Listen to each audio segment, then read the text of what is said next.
hoje. Está dando um probleminha aqui. Não, só entendi, ok. A nossa incumbência hoje é fazer uma resenha sobre o livro Um Fluido Vital, chamado Ectoplasma, deste grego, Mathieu Tubino. Essa questão do ectoplasma, ela tem merecido atenções especiais de muitos estudiosos da doutrina. Durante um certo tempo, temos que reconhecer que ela ficou meio esquecida, né? Ultimamente, não sei se é porque eu não me interessei, não via muitos estudos, mas agora que despertou o tema, pude observar que existe muito estudo sobre. E, apesar de todo o estudo, é uma matéria que ainda é um pouco nebulosa, né? Não se tem, se usa e, às vezes, até se abusa, mas que não se tem dela um conhecimento tal que nos dê toda a segurança e compreensão. Mas vamos aí a um breve histórico do Mathieu, que interessa, acho interessante isso. O Tubino nasceu na Grécia em 1947. Eu já tinha 3 anos. Migrou para o Brasil em 1954, onde fez toda a sua formação escolar. Ingressou no curso de Química da USP. Terminou em 1970.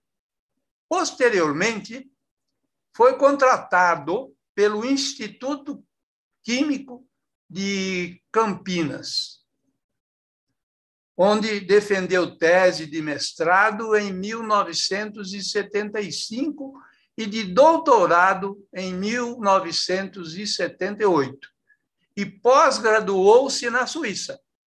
Se percebe já de antemão que o Tubino não é uma pessoa que estude pouco, né?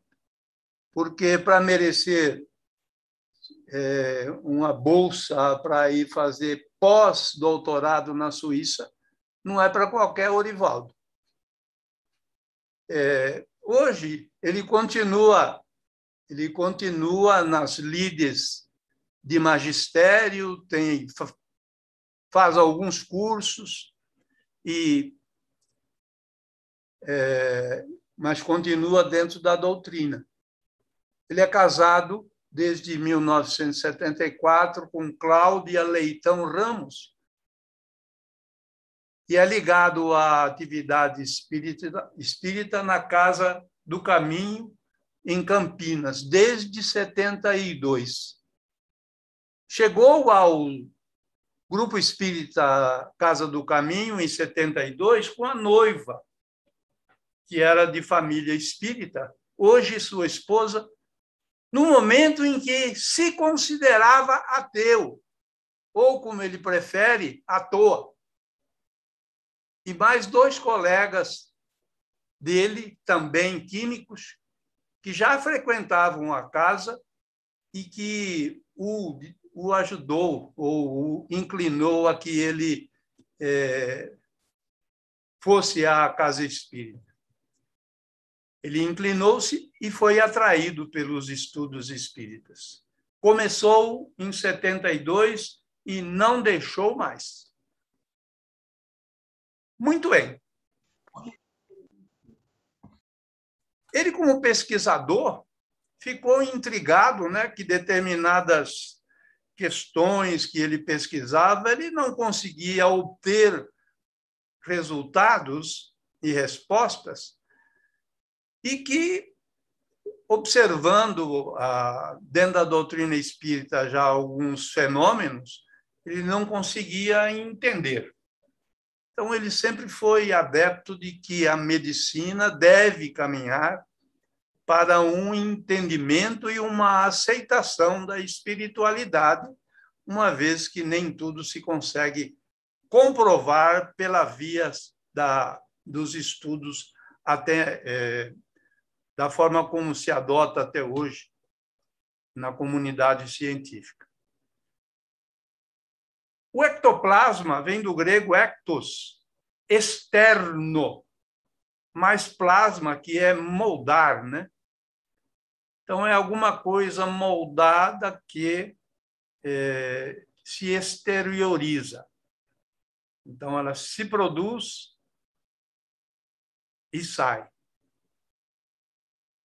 É uma energia espiritual externizada ou exteriorizada pelos médios.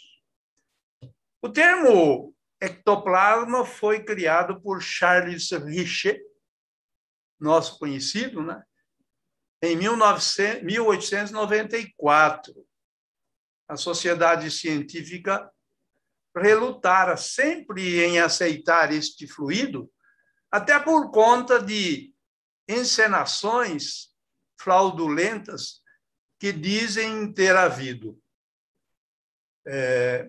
O próprio Tubino relata alguma coisa nesse sentido, e hoje, vendo aquele vídeo, como que chama lá do... Quem me ajuda aí? Do César Frutuoso,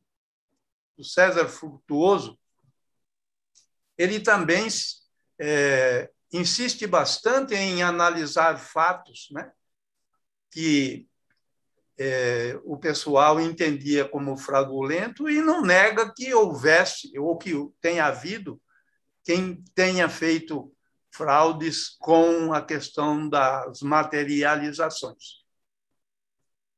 Onde é que eu parei aqui?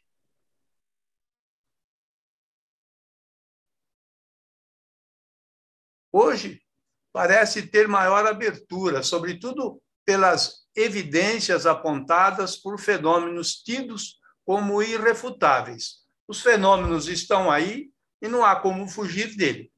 O assunto parece ainda não estar plenamente elucidado cientificamente, mas há respeitáveis pesquisadores que o admitem e estudam. Para nós espíritas, não nos resta a menor dúvida. Ainda que não tenhamos sobre ele toda a elucidação desejável, mas fazemos dele múltiplas aplicações exitosas. O livro Ensaio do Tubino resulta de um trabalho de observação de mais de 20 anos sobre o ectoplasma. No grupo espírita Casa do Caminho, sempre aconteceram muitos trabalhos de materializações na década de 60, sobretudo, mas que continuou durante muito tempo. O que resultou num especial interesse desse grupo em pesquisar o ectoplasma. Tal opúsculo vem nos trazer preciosos esclarecimentos sobre esta matéria. E por falar em matéria, né, analisando o ectoplasma, nós vamos tentar, como está no livro, a questão de elucidar a matéria. Ele diz que matéria é tudo que é constituído pelos elementos da classificação periódica dos elementos químicos, além das partículas subatômicas. Confesso que química e essa não é a minha praia. Eu estou meio papagueando aqui. Eu estou falando, vendendo o peixe pelo preço que mais ou menos eu comprei. O ectoplasma é produzido pelo ser humano que, em determinadas condições, podem produzi-lo e produzir fenômenos diversos, tais como materializações de pessoas que morreram ou desencarnaram. Estudos feitos sobre materializações de espírito demonstram que esses fenômenos ocorrem somente na presença de pessoas que podem oferecer ectoplasma. Tem que haver pessoas para que haja ectoplasma. Conclui-se daí que espíritos não produzem ectoplasma, apenas o manipulam com a conivência consciente ou inconsciente dos encarnados que fornecem o ectoplasma. Eu acho que isso é bem importante, né, a gente entender. Espírito não produz, apenas modifica e faz a aplicação do ectoplasma. Deduz-se que o ectoplasma é um atributo do corpo físico, posto que os espíritos não têm, o corpo físico é que o produz. Portanto, da matéria, uma vez que o corpo humano é material, embora controlado pelo espírito nele encarnado. Essa produção se dá de modo automático e inconsciente, desde a concepção até o desencarne. Curioso, né? É uma produção contínua e, me parece, ininterrupta. Ora, se o... Opa, está fugindo aqui. Se o Onde é que está? Se o ectoplasma está relacionado com a matéria que constitui o corpo humano, ele deve existir também nos animais, porque também eles, né, têm a mesma forma de subsistência que a nossa. Nas plantas, nos minerais, ainda que de forma diferenciada. O ectoplasma humano deve ter alguma coisa de diferente do ectozoplasma, ou seja, do ectoplasma dos animais. Admite que haja uma graduação entre ectoplasma mineral, vegetal, animal e hominal, segundo a sua complexidade. Óbvio, né? Cada um é cada um. Por conta das especificidades peculiares do ectoplasma, chegou-se a se formular uma hipótese de se estabelecer uma outra classificação periódica similar à de Mendeleev. Por quê? É fruto dos nossos alimentos, ou seja, nós o produzimos, né? É um fluido que nós estamos aí em contato com ele, não é? E ele se classifica como? Se não fez, ou até agora, uma classificação específica, deverá fazê-lo com o tempo, porque a partir do momento em que se elucidar melhor a origem e o estado, né, do ectoplasma, ele vai ser classificado de alguma forma. Então, não me parece absurdo essa tentativa, ou pelo menos essa hipótese. Propriedades do ectoplasma, que apenas as mais... Está sujeito à lei da gravidade.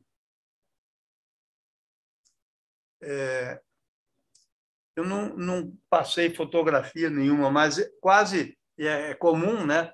Nas fotografias onde há a materialização, o excesso de ectoplasma ele sai pelos orifícios naturais, assim como entra também quando fazemos a doação. E quando sai, ele desce para o solo. Isso significa que ele é mais pesado que o ar, então está sujeito à lei da gravidade. E é também matéria para poder, se fosse fluídico, né, totalmente fluídico, talvez ele não tivesse essa interferência. É capaz de impressionar nossos sentidos, apesar de sua fluidez. Interage fisicamente com a matéria do corpo humano, causando vários efeitos. Por exemplo, um inchaço do abdômen. Cada caso é um caso, mas esse é muito comum. E mesmo sem ter comido, às vezes a pessoa se sente como que estufada. Uma vez liberado e materializado, é passivo de visualização fotográfica. E aí ainda faz questão de colocar que a imagem que a gente tem aqui, ela foi captada por uma máquina Rolleiflex, lembro bem delas, não sei se os mais antigos aí ainda lembram, né? E filme Kodak Color e flash. Quer dizer, não existe nenhum equipamento preparado e esses equipamentos não foram importados do além para captar essas imagens. São, na verdade, aparelhos ópticos que nós fazemos uso comum deles aqui. Qual a constituição química do ectoplasma? Embora não se saiba ainda como é que o ectoplasma seja produzido, mas se é produzido pelo corpo, terá de ser fruto do metabolismo. Então, elaborado pelos alimentos ou dos alimentos. Se dos próprios alimentos, haverá necessidade de excreção, como fezes, urina, dos excessos e o que sobra. Nós nos alimentamos, aproveitamos do alimento o que nos é devido, o resto sobra. Admite-se que no ectoplasma ocorra o mesmo. No caso dos excessos, podem ser utilizados em processos de cura e de doenças. Mas muitas vezes, quando não se os usa para essas finalidades, eles devem ser expelidos, né? Como o excesso de alimentos que nós temos. Sabe-se que o excesso de ectoplasma pode causar indisposições e sintomas que os médicos não conseguem diagnosticar ou são indicados como de fundo emocional, no que, na verdade, me parece estarem certos, né? E as manifestações ectoplasmáticas, elas têm muita origem emocional. Essa questão de indisposição, né? Ela varia muito. E sendo como efetivamente eles são de origem dos nossos alimentos, o que acontece conosco quando nos empanturramos de alimento?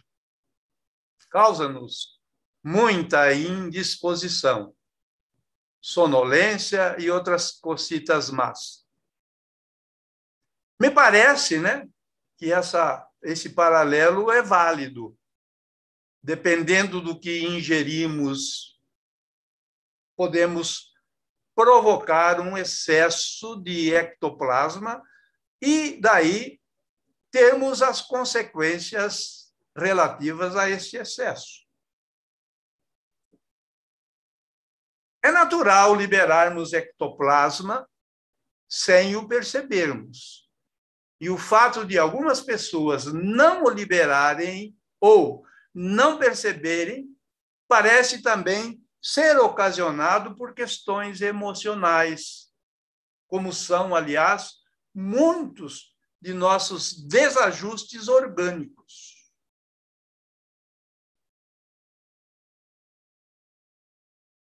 Podemos definir que a solução sobre o acúmulo de ectoplasma está na falta de equilíbrio interno de cada um.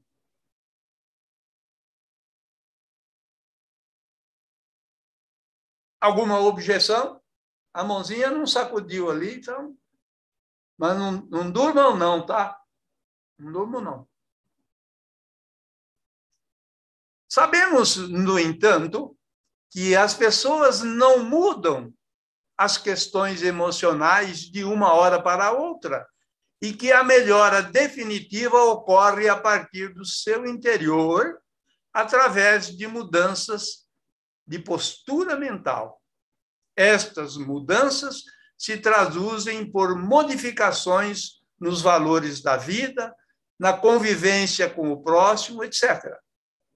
Tal é a correlação de produção de ectoplasma. Quando estamos equilibrados e caminhamos serenamente, talvez não tenhamos problemas. Quando apresenta-se problemas de excesso ou de falta de ectoplasma, é porque lá dentro a coisa não está legal. Pode ser dentro da cabeça também, os pensamentos, e há uma correlação direta.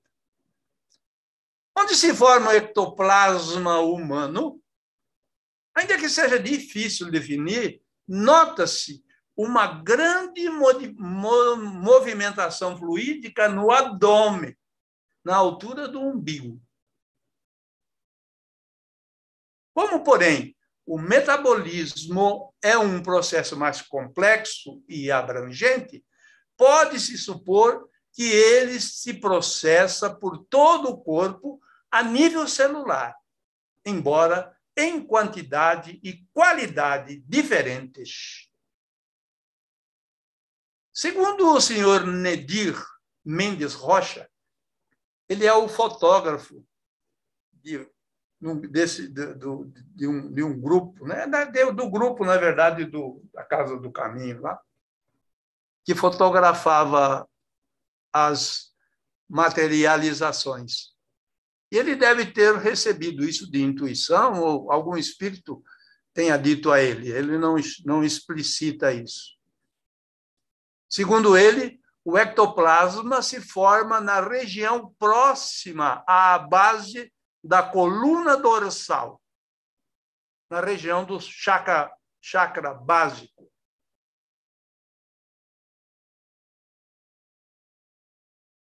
Então, não se sabe.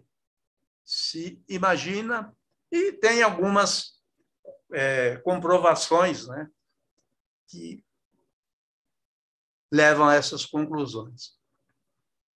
Relação entre ectoplasma e histeria. Há uma série de interessantes coincidências entre os sintomas da histeria e do ectoplasma. A palavra histeria vem do grego histeron, que significa útero. Daí ela ter sido, durante muito tempo, a histeria, considerada uma doença especificamente feminina. Já Hipócrates,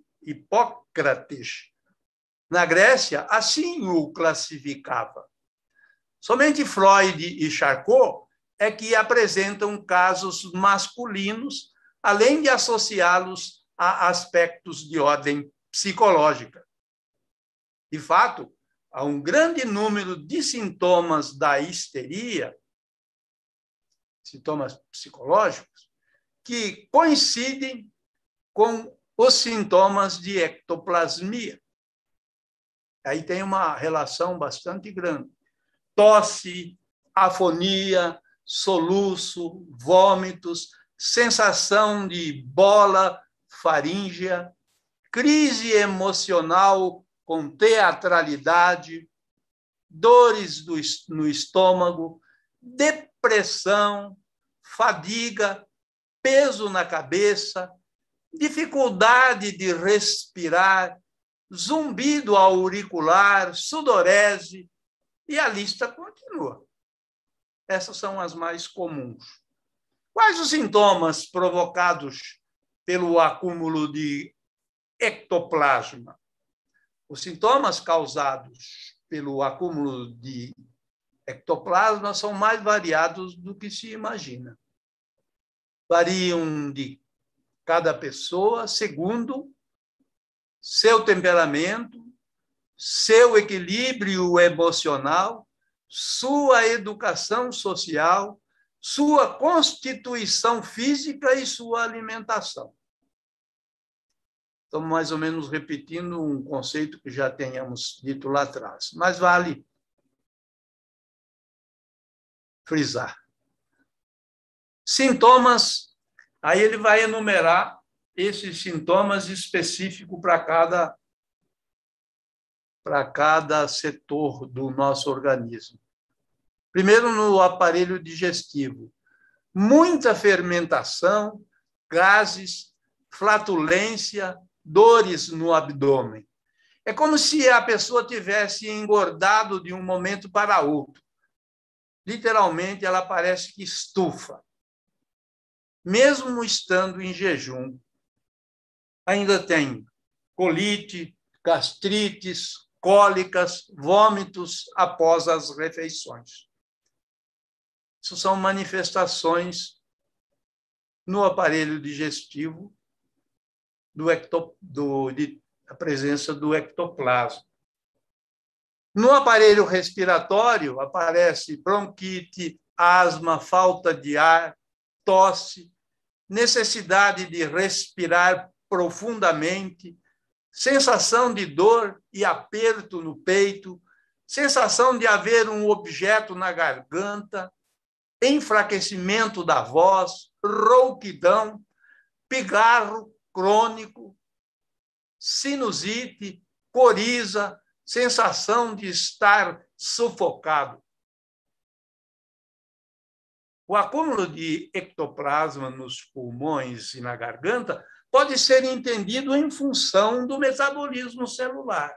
O sangue, ao voltar dos pulmões, vindo das diversas partes do corpo, traz consigo os produtos do metabolismo.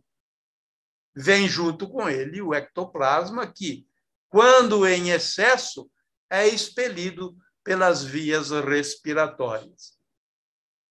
E, óbvio, se nós temos que soltar o gás carbônico e aspirar o oxigênio, e tem um concorrente que é o ectoplasma, as nossas vias respiratórias podem se congestionar.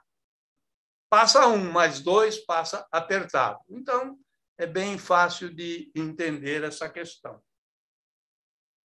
Sintomas no aparelho auditivo. Coceira nos ouvidos, sensação de entupimento, sensação de que algo sai do ouvido, zumbido, diminuição parcial da audição. Para o funcionamento do ouvido, a pressão do ouvido médio é estabilizada por meio da trompa de Eustáquio, que o liga ao fundo da garganta. Se imaginarmos que o ectoplasma sobe da garganta para a trompa de Eustáquio, para sair pelo ouvido, podemos entender os diversos sintomas que aparecem nesse órgão. É o que eu falei antes. Tem um transeunte a mais para passar pelo mesmo orifício. E se os dois não forem gordos, não passa. Se os dois forem magros, talvez, né? Mas sempre há um atrito aí. Como nós não sabemos as dimensões do ectoplasma, nós podemos brincar e falar essas bobagens aqui. E alguns sintomas gerais que é apresentado pelo Tubino, mas que é fruto de observações. Isso aqui não está colocado ali de forma aleatória e espontânea. Enxaqueca, dor de cabeça, sensação de pressão na cabeça, como que um peso, lacrimejamento, bocejos intensos. Interessante, né? Quando a gente assume, não é só na mesa mediúnica, mas é só começar a fazer oração ou procurar uma concentração, já começam os bocejos, né? Não sei se com todo mundo, mas eu tenho observado que é mais ou menos geral isso. Então, talvez seja a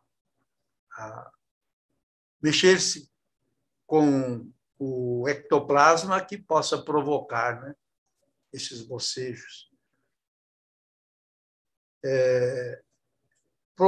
Bocejos intensos, profundos e relaxantes. Soluços, sono não reparador, acorda-se cansado.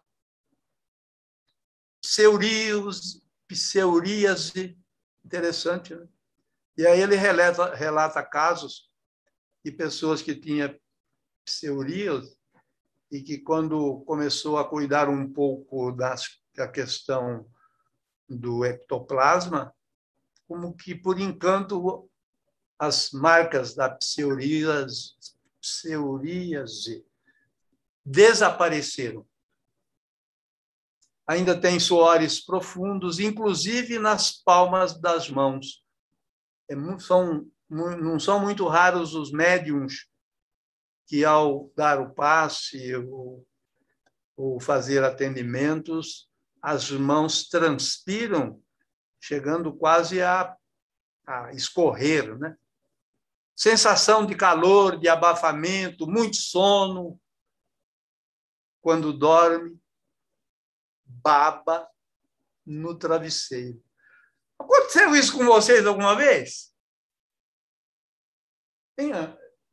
Você já babou no travesseiro? Opa. Então, caiu a ficha aqui. De vez em quando aparece o travesseiro meio molhadinho. Aí pode ser isso. Baba no travesseiro. Dores nas articulações, nas pernas, nos ossos, nos joelhos. E ocorrência de efeitos físicos, como... Aí eu me lembrei da nossa colega Liliana, cara de Curitiba, que ela disse outro dia que começou a instalar os armários lá na sua casa dela. Então, aqui fala também, ó, portas que se abrem e se fecham sozinhas, com chave e trinco.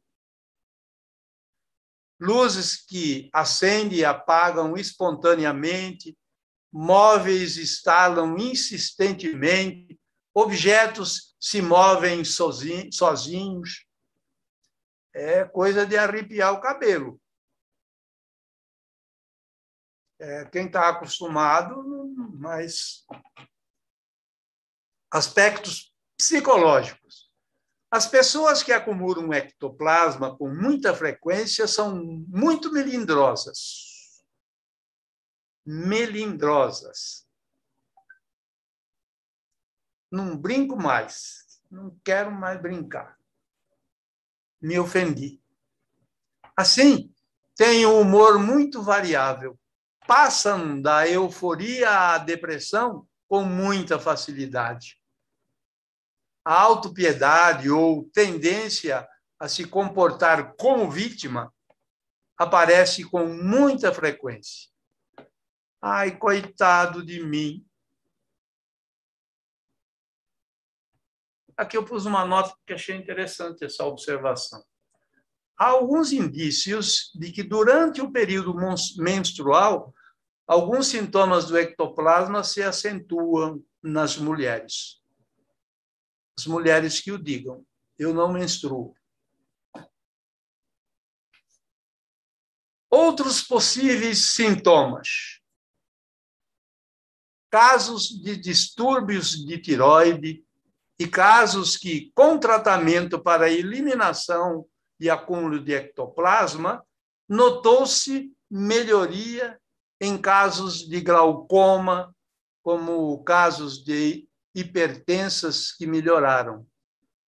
Então, só com o tratamento via ectoplasma, ou do ectoplasma, ou com ectoplasma, depende da situação, obtém-se bons resultados. Aparência de pessoas que acumulam ectoplasma. Dá para olhar e dizer, não, você tem excesso, ó, você está com falta. É muito comum o indivíduo, quem tem a deficiência, é muito comum o indivíduo estar pálido. Para os médios experientes, a aparência física pode identificar as pessoas que acumulam ectoplasma. Diz o Tubino que ele, como alguns médiums experientes que trabalham nessa área já há algum tempo, e também tem a questão da intuição, né? Diz que consegue identificar, né? Não em todos, mas uma boa parte já não precisa muito tempo para fazer o diagnóstico. A pessoa percebe pelos aspectos físicos. E aí tem também aspectos genéticos. O autor ressalta que, a partir da aparência física, em muitos casos, se consegue identificar as pessoas que mais produzem ectoplasma. Ora, a aparência física tem muito de ordem genética, de onde se conclui que os caracteres genéticos do indivíduo devem ser importantes na sua capacidade de acumular ectoplasma e mesmo de produzi-lo. Relata vários casos onde a avó, filha e neta tinham sintomas de ectoplasmia. Então, a impressão de que há uma hereditariedade.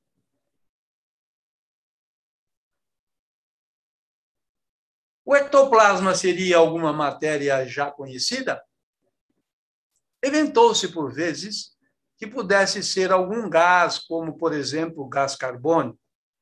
Este gás deveria ser, em regra, incolor, pois não se nota nele cor nenhuma. Devia ser inodoro, pois não se percebe o odor. Mais denso que o ar, posto que se o percebe com a sensibilidade das mãos e que ele caia em direção ao solo ao sair, por exemplo, do ouvido. Se fosse um gás desses conhecidos como o gás carbônico, seria possível explicarmos alguns sintomas, tais como a dilatação do abdômen, o arroto, a sensação de estar saindo algo dos ouvidos.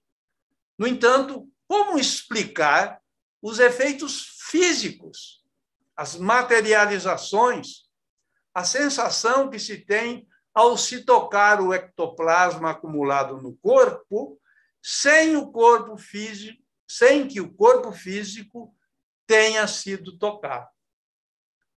Porque uma forma de tatear o ectoplasma, eu acho que eu não desci muito, parece que tem só uma menção.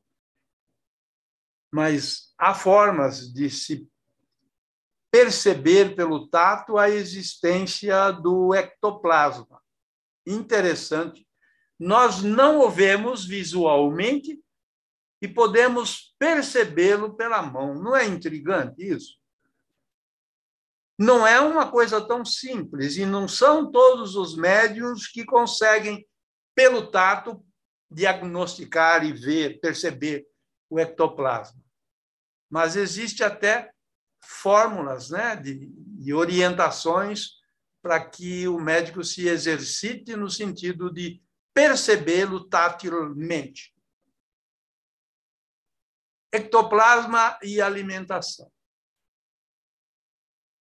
Parece, como já exposto, que o ectoplasma se origina dos alimentos, do ar e da água que ingerimos. Ele seria o resultado de um metabolismo paralelo ao metabolismo conhecido. Se esse pensamento for verdadeiro, pode-se concluir com facilidade que, provavelmente, os alimentos conterão ectoplasma em quantidades e qualidades diferentes. Daí vem a ideia de que o tipo de alimento que ingerimos poderá definir o tipo e a quantidade de ectoplasma que será acumulada no organismo. É possível também que esta quantidade varia de pessoa para pessoa em função de aspectos genéticos, de caráter e sensibilidade, além de outros. Como provocar a liberação de ectoplasma? O processo de liberação deveria ser tranquilo, contínuo e normal por cada pessoa, sem acúmulos. Todavia, quando este acúmulo acontece, pode-se provocar a sua liberação com o objetivo de trazer alívio, posto que o excesso incomoda. No entanto, o ectoplasma liberado merece cuidado, pois pode ser utilizado pelos espíritos desencarnados para muitas finalidades, boas ou não. Engraçado, não é?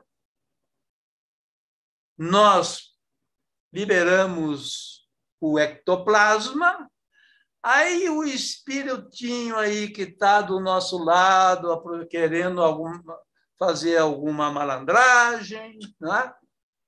Se aproveita e se apodera do ectoplasma que está dando sopa por aí e faz as traquinagens dele. Então, se recomenda que se tenha muita parcimônia, né? Quando se extrai, por questão de excesso, o ectoplasma do nosso organismo. Então, eu dizia ali que há boas ou não, consoante a índole de cada espírito. Por isso, nessas ocasiões, se recomenda haja presente sempre alguém com suficiente equilíbrio emocional. Alguém que tenha suficiente equilíbrio emocional para ajudar em caso de necessidade. Que este é uma região de penumbra, não se tem o domínio. E não se sabe para onde a coisa vai caminhar. E se o médium não for bem consciente, né, não for bem formado, não tenha muita segurança, pode, às vezes, provocar situações desagradáveis. Que se prepare, além de ter alguém capacitado presente, há necessidade de que se prepare um ambiente relaxante, com pouca luminosidade, de preferência com luz azul. A liberação no escuro torna-se mais tranquila. Uma música instrumental suave ajuda o relaxamento, que é muito importante. Ter bons pensamentos, imaginar paisagens tranquilas, pessoas que gostaria de ajudar, evitar pensamentos negativos, de preocupação, de mágoas. Uma liberação feita em ambiente inadequado reverterá, com certeza, contra a própria pessoa. Portanto, nada de brincadeiras e irresponsabilidades com o ectoplasma. Sintomas que levam a provocar a liberação de ectoplasma. A pessoa começa a sentir necessidade de tossir, ânsia de vômitos, sensação de calor, de transpiração, mesmo em dias frios. Peso no abdômen, elucubrações. Percebe-se que o ectoplasma foi suficientemente liberado quando sobrevém sensação de cansaço, moleza, sono, vontade de dormir, ali mesmo. É o chamado bom cansaço, ou de cansaço gostoso. Deve ser uma paz, né? Está pressionado pelo excesso de ectoplasma, quando regulariza, deve provocar um alívio muito grande. Aí sobrevém um grande alívio à pessoa, Aí ela dorme profunda e longamente.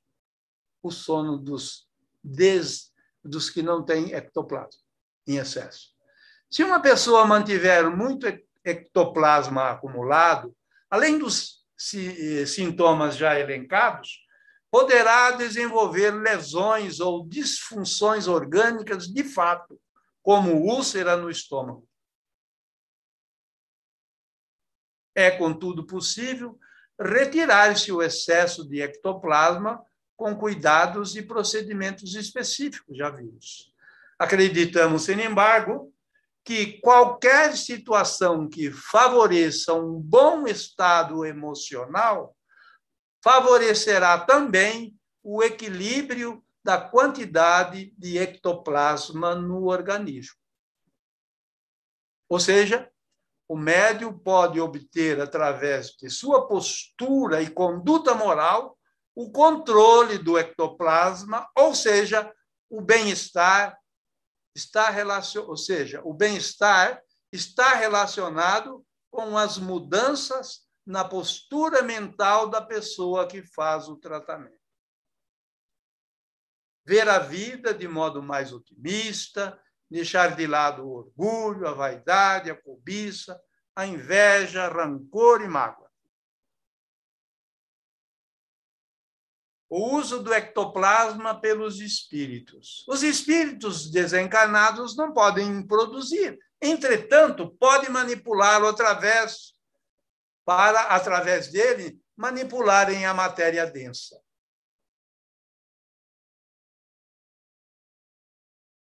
Em princípio, qualquer espírito pode manipular o ectoplasma. Por outro lado, a habilidade na manutenção dependerá do grau de conhecimento do espírito. Ou ainda, a qualidade do uso dependerá do seu adiantamento moral. Então, tem habilidade e qualidade. Habilidade pelo conhecimento, a qualidade pelo seu adiantamento moral.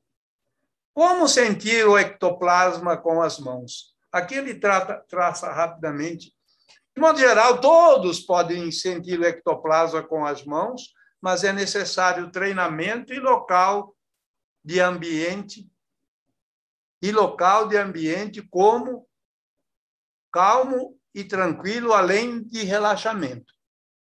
As sensações mais comuns nas mãos, ao se tentar tatear o ectoplasma, são sensação de calor suave, sensação de formigamento ou de atividade, sensação de volume, como se houvesse um balão no local, sensação de haver uma gelatina muito tênue, sensação de haver espuma de sabão.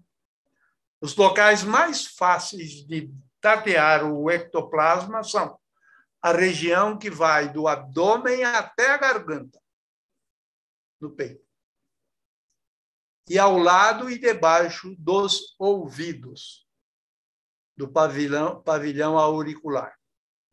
E, por último, e conclusão, que exista o ectoplasma não nos paira dúvidas. Que tenhamos dele conhecimento profundo seria temerário afirmar. Até mesmo os médiuns que se utilizam e que o produzem e o manipulam através dos espíritos não têm dele todo o domínio e conhecimento desejável. O fato é que se tem obtido com seu uso resultados físico-psicoespirituais de relevância. Muito provavelmente, nós espíritas estejamos muito mais envolvidos com o ectoplasma do que possamos imaginar. Sobretudo porque sua utilização está na razão direta do autocontrole e desenvolvimento moral do médium. Há muito que estudar e aprender sobre os fenômenos e energias ectoplasmáticas. Quais das energias utilizadas nos trabalhos mediúnicos não sejam energias ectoplasmáticas? Fica uma pergunta. Gente, vale o desafio. Tenho dito.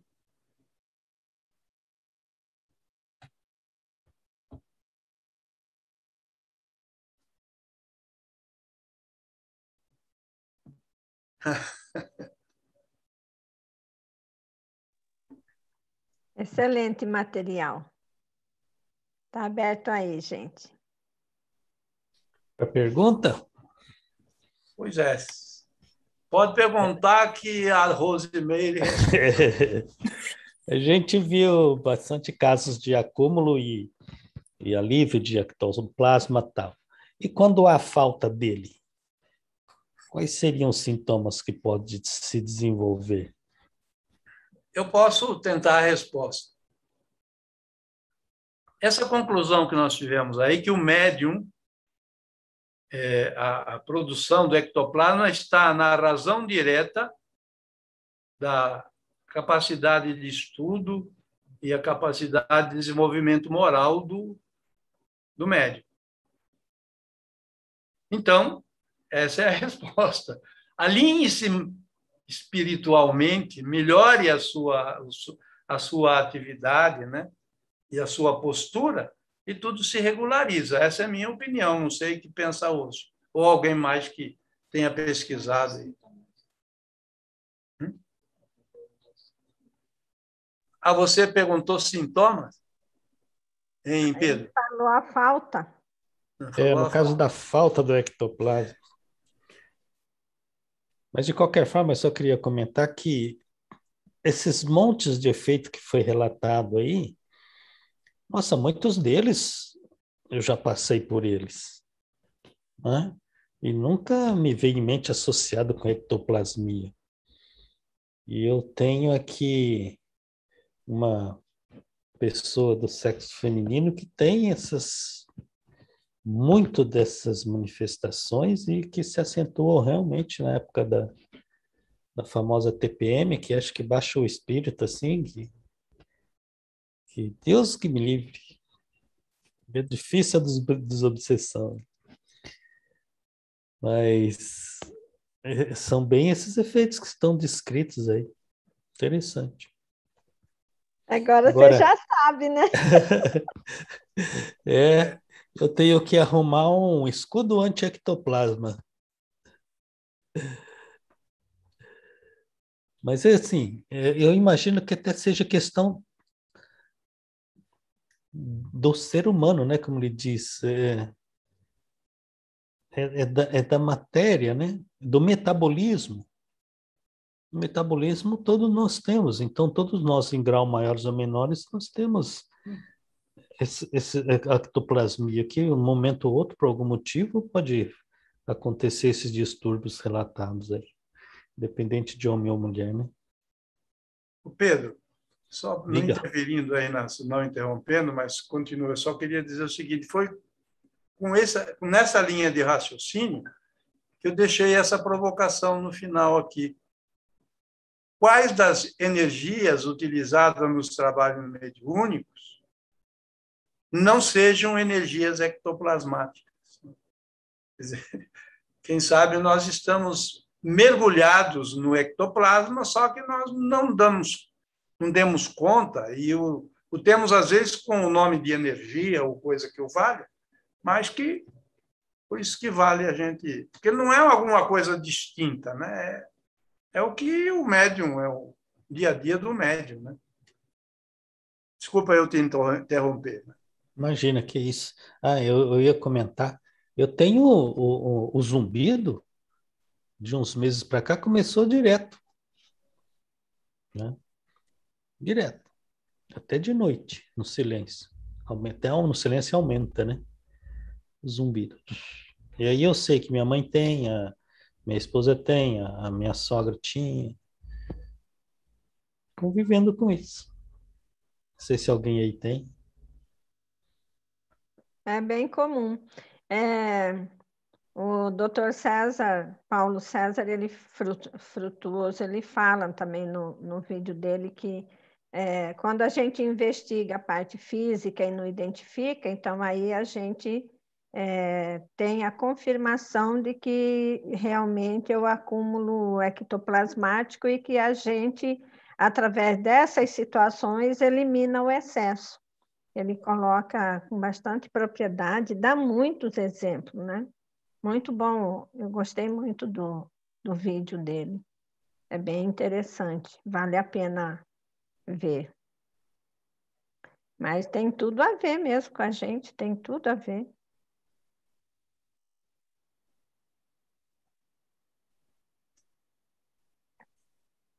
Alguém mais quer fazer alguma colocação?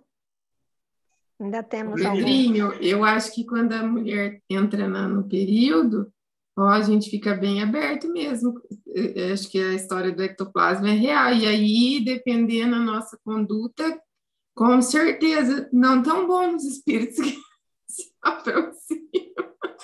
Aí é um baile.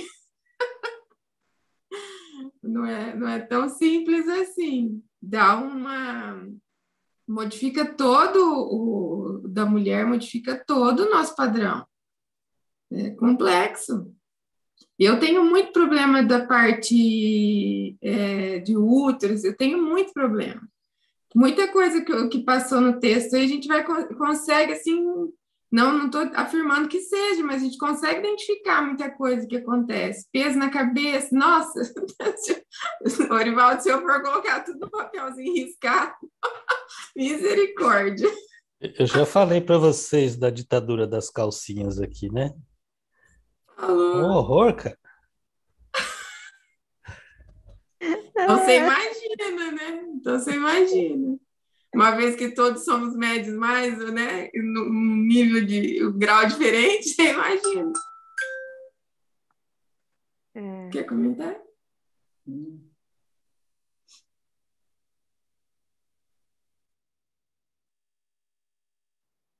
Mas o que eu entendi, Orivaldo, que o excesso de ectoplasma é que gera todos esses sintomas. Não é isso? E para equilibrar esse excesso de ectoplasma, se orienta a meditação, estar próximo de pessoas mais equilibradas e tentar a evolução moral, né? Um equilíbrio moral, suas condutas. E isso faz com que libera o ectoplasma produzido e que você entre num equilíbrio. É isso? É isso, né? E o ectoplasma é produzido naturalmente pelo corpo físico. Todos. Né? Agora, uma pergunta seria assim, se uma pessoa tem um grau mediúnico maior, ou seja, uma atividade mediúnica maior, isso naturalmente ela produz mais ectoplasma, é necessário ela produzir mais ectoplasma para ela manter essa atividade mediúnica? Essa é uma pergunta. Ou não tem essa relação? Aí é a questão do médium de efeitos físicos, pela leitura que ele colocou.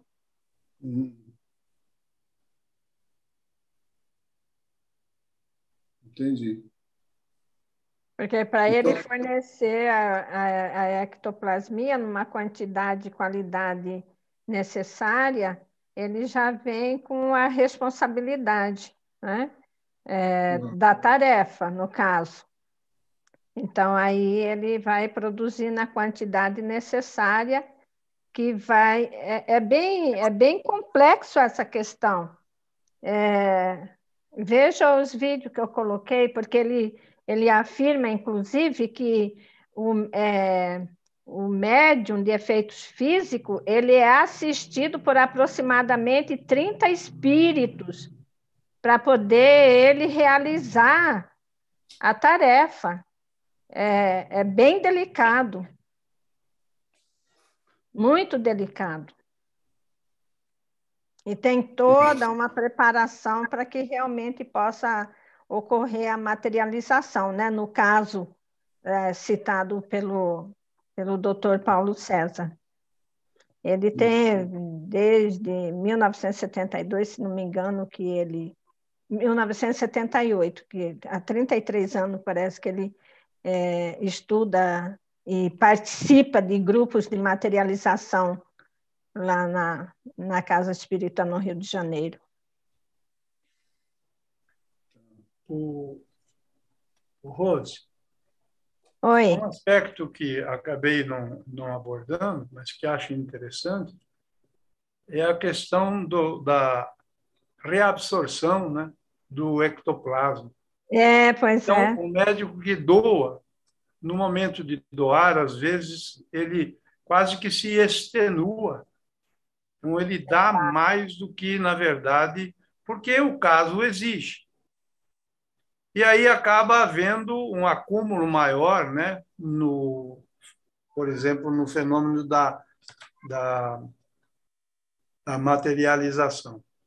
Então, quando houver o excedente, ou quando eu percebi mais ou menos assim, que a desmaterialização, esse ectoplasma fica. Então, há uma reabsorção, pelo menos de parte desse ectoplasma, para quem doou ou para quem esteja necessitando. Isso. E se eventualmente não haja ali quem precise, ele é utilizado pelos espíritos, então encaminhado para espíritos que têm ações a desenvolver, e eles então aproveitam-se, ou aproveitam esse excesso de ectoplasma para os encaminhamentos que pretendem. É verdade, bem isso mesmo. É bem interessante e importante. E faz parte da gente, né? A gente saber e conhecer tudo isso.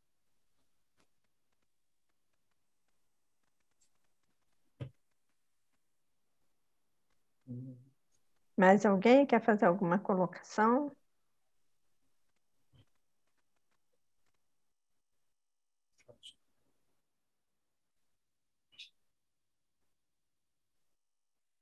Tá todo mundo mudinho hoje, né? Cutuca, Rose, cutuca que eu vou. Tem Luciana, Carol, o Márcio, César, Fred, tá quietinho. Liga o som, Fred. Eu estou vendo como é importante a quantidade de ectoplasma que existe praticamente em todo o nosso organismo, né? É no pé, é na voz, é no estômago, é no umbigo, é em diversos órgãos da gente, praticamente são em todos, né? Porque é na perna, em qualquer lugar. Então, a forma com que ele vem para a gente, tudo depende como o seu organismo estiver funcionando. Se estiver bem, se não estiver. Então, acho que é muito importante. Inclusive, eu gostaria que vocês pudessem colocar para a gente poder depois dar mais uma lida nisso daí, que eu achei importante. Eu já tinha visto hoje que você colocou, me parece que são 2 mensagens, né? Eu tive dando uma olhada em uma delas. Eu achei muito interessante, eu gostaria de continuar dando uma olhada. Eu achei muito importante isso daí. É só isso. Jaque depois disponibiliza no grupo, né, Jaque? O material, a resenha do Orivaldo.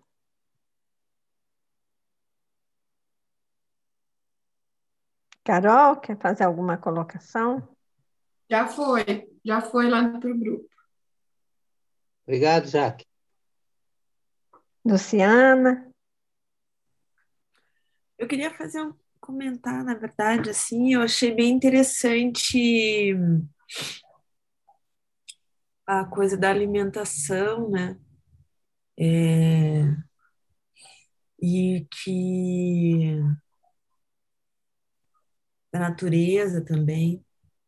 Eu senti vontade de mais, de vontade de aprender mais sobre isso, sabe? Porque nessa semana passada que aconteceu, então você vê, só do Orivaldo ter falado agora dessas coisas, então eu rapidamente entrei no Google aqui e já pesquisei. Ectoplasma versus alimentação, já entrei num site ali que a pessoa fala da própria experiência.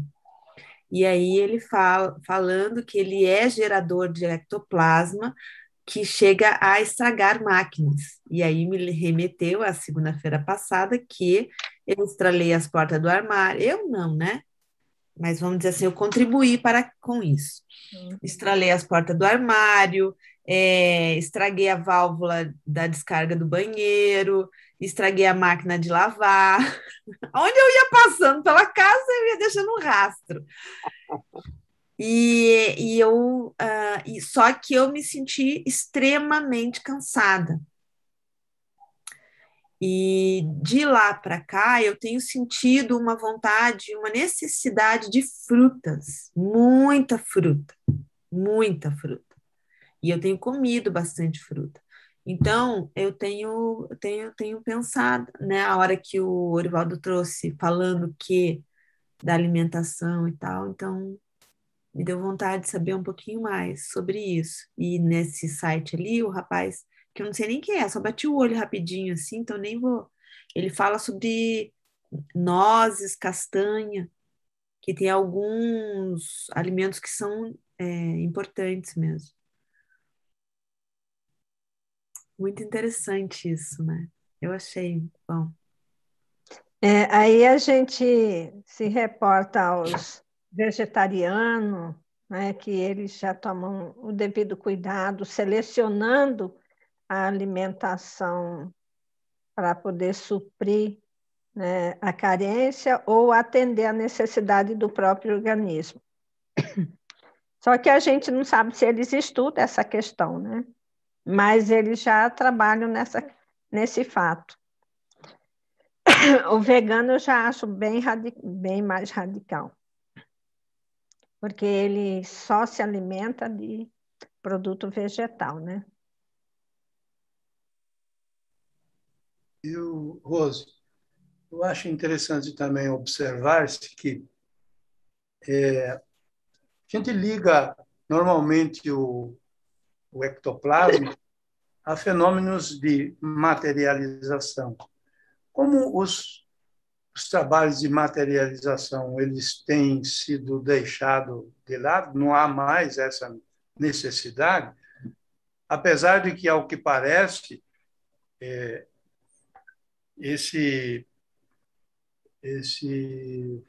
o César Frutuoso, parece que eles continuam ainda a título de pesquisa, né? Continuam trabalhando com isso, muito em off, né? Continuam trabalhando para questão de pesquisa. Mas e cura também, né? E trabalho de cura também, né? Isso, de cura também. Então, o ectoplasma, ele, ao que me parece, ele permeia todas essas atividades, né? E eu vou ler aqui um textozinho que tem debaixo de uma ilustração que tem uma médium, depois de ter feito uma materialização, ela está aqui debaixo do queixo, ela está como um bolo de algodão, como o homem que vai fazer barba e faz um monte de espuma, é o que está debaixo do queixo dessa senhora. E aí diz assim, diz o nome dela, ela está reabsorvendo o ectoplasma depois de um trabalho de materialização. O material com aspecto de tecido de algodão ao redor do pescoço e nas narinas é parte do ectoplasma visível e tangível que recobria o espírito materializado. Aí tem também uma gaita de boca na frente, que foi materializada também e que ela está na fotografia. E diz assim, a gaita de boca, vista na foto, foi usada pelo espírito materializado que tocou algumas músicas para os assistentes. Vocês veem o grau. o grau de efeitos, né, do ectoplasma. E vale notar, por exemplo, no caso da Liliane, né, ela já percebeu, né? Quer dizer, pode, não é que seja, mas esse barulho, essas coisas podem ser. E o Tubino fala casos, ele analisa vários casos, inclusive de crianças, né? Verdade. Inclusive de crianças. E casos assim que de repente, essa figura tem lá. Casos de materializações, por exemplo, e justificando que, através do ectoplasma, é que, às vezes, há o transporte dos objetos. Ele fala de uma questão, não sei se é ele ou que fala que numa reunião dessa havia um piano, né, com as pessoas sentadas em cima e a pianista tocando. De repente, o piano com as pessoas volitaram, né? E como é que se dá? Quem que exerce essa alavanca imperceptível que faz esse piano volitar? Aí a explicação é de que tudo isso é o ectoplasma que produz tipo de um meio, uma alavanca, ou como que seja, para que isso possa acontecer. Agora, fala por alto, não temos ainda, né, a explicação, né? Verdade. Já participei, às vezes, de reunião mediúnica, que, ao fim da qual, indo para uma câmara de passe, encontramos umas rosas materializadas em cima da maca, né? Eu fiquei pensando comigo, Tomé como meio Tomé, que eu falei, quem que será que trouxe, né? Aí dizia, ninguém entrou aqui, essas rosas é a espiritualidade que trouxe. Mas aí, pegando, era uma rosa realmente. A explicação que deram é que algum espírito passou em determinado jardim que tinha a rosa, apanhou e a transportou até ali. Eu não sei, então, há muita coisa, né, que nós precisamos compreender, que não compreendemos ainda, e que talvez a elucidação toda do ectoplasma possa vir a dar essas explicações posteriormente. Por isso é que vale o desafio. A gente sabe que o médium fornece o ectoplasma, mas quem manipula são os espíritos, né? O espírito que manipula. Perfeitamente. Nosso tempo esgotou. Agora, só lembrando, né, que eu contei para a Rose, que aí na terça-feira, depois